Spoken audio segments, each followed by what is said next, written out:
Punta po tayo sa application na DJI. Pindutin po natin ito. At isunod po natin pindutin ang GoFly. Yan po mga kabayan. Lumabas na po ang screen.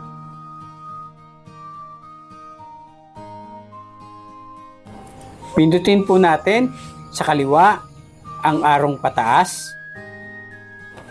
At isunod po natin pindutin ang take off.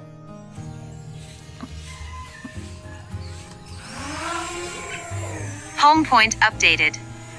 Pindutin po natin ang joystick sa kaliwa ng pataas para umangat po ang ating drone. Yan po mga kabayan, unti-unti na pong tumataas ang ating drone. Makikita nyo po sa kaliwa kung gaano kataas at ang bilis ng kanyang pagtaas.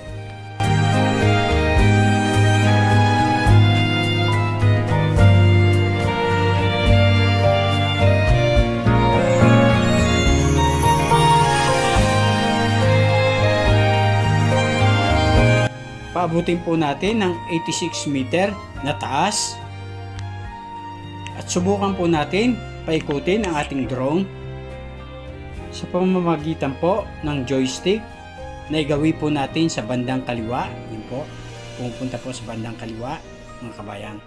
Yan.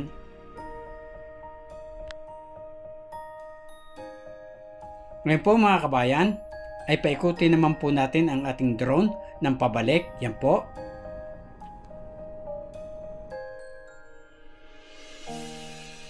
Yan po, naipakita na po natin ang paggamit po ng kaliwang joystick. Ngayon po ay palayuin naman po natin ang ating drone. Gamit po natin ang kanang joystick. Yan po, lumalayo na po ang ating drone. Makikita po natin sa ating monitor sa bandang kaliwa po ang bilis at layo ng ating drone.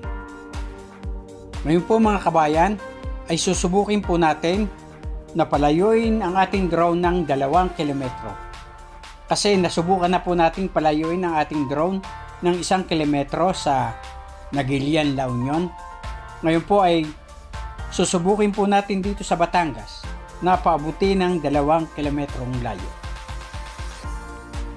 Sa kasalukuyan po, ang taas po ng ating drone ay nasa 102 meter.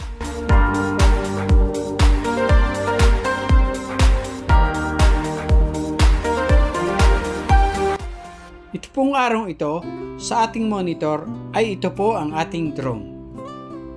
At ito pong patulis pong ito po ang pinakaharapan ng drone. At ito naman pong edge pong ito, ang ibig sabihin po niyan ay ang home point. At ito pong end pong ito po ang ating north. Ito naman ang ating battery level. Ito po naman ang ating location na ayon sa mapa. RC signal. At itong panghuli ay satellite na mayroong 28 satellite. Pagpatuloy pa natin ang ating paglipad mga kabayan upang maabot po natin ang 2 kilometrong layo.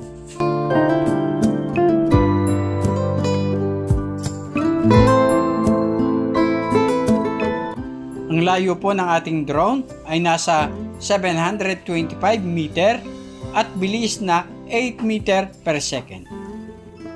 Sundan po natin ang kalsadang papuntang Cuenca.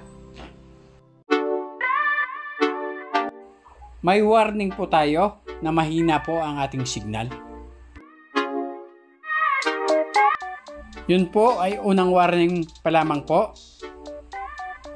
Pagpatuloy pa rin po natin ang ating pangarap na umabot ng 2 kilometro layo.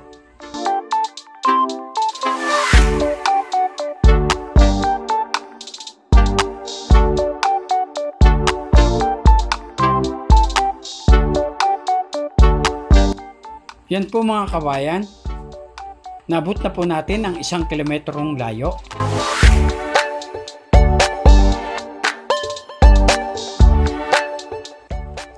Nag-warning na naman po mga kabayan at panay-panay na po ang warning.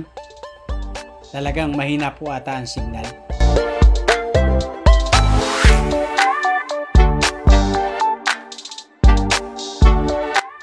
Mahina po talaga ang signal.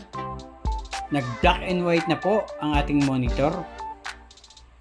Ngayon po ay pabalikin na po natin ang ating drone. At para ring naghahang ang ating monitor, hindi gumagalaw kuminsan. Yan po. 2 bar lang ang ating RC signal mga kabayan. May warning na pong signal loss.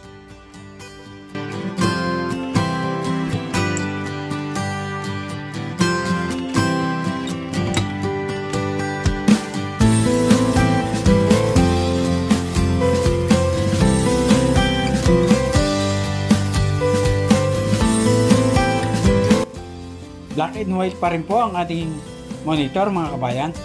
Talaga pong mahina ang signal.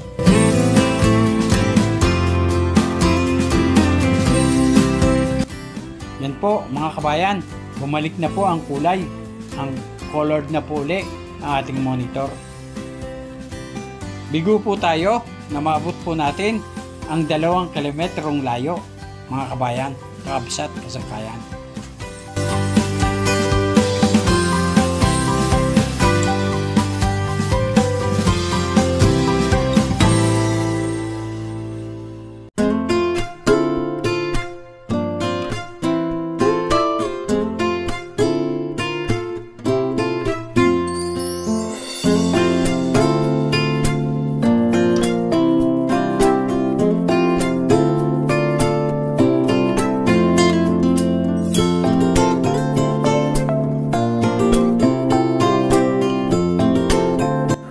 $435 na lamang po ang layo ng ating drone.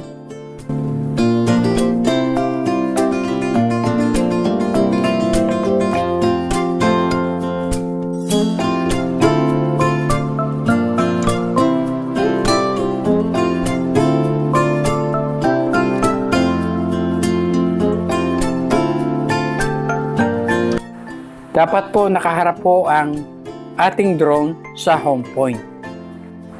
Noong hindi pa po ako marunong gumamit ng drone, ay lagi po akong nakatingin sa itaas upang sundan ang drone. Dapat po practicing nyo po ang inyong sarili na tumingin po sa monitor. Kapag ka po kayo ay nagpapalipad ng drone.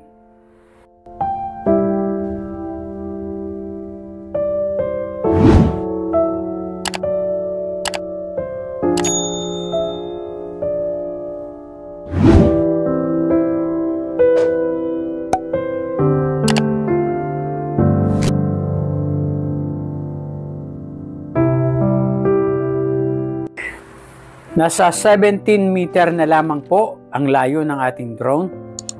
Ito po ay pababa ng pababa. Ang ngayon po ay nasa 7.6 meter po. Yan. Malapit na po. Paikutin po natin ang ating drone. Yan. Tumapat na po ang arrow sa edge. Ibig sabihin po, malapit na po. Nasa 2.2 meter na lamang po ang layo sa atin. Yan, 3.4. Yan. Yan na lamang po ang layo sa atin ng drone.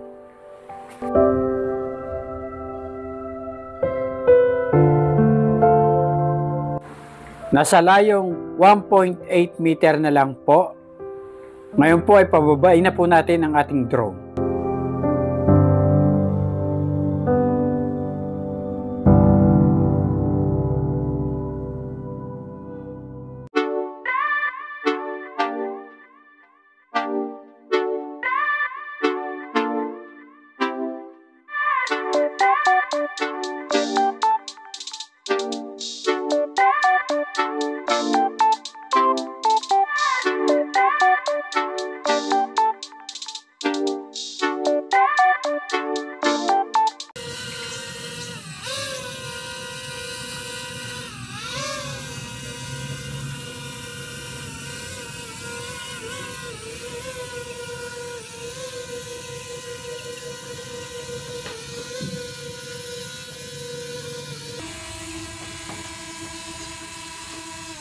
Landing.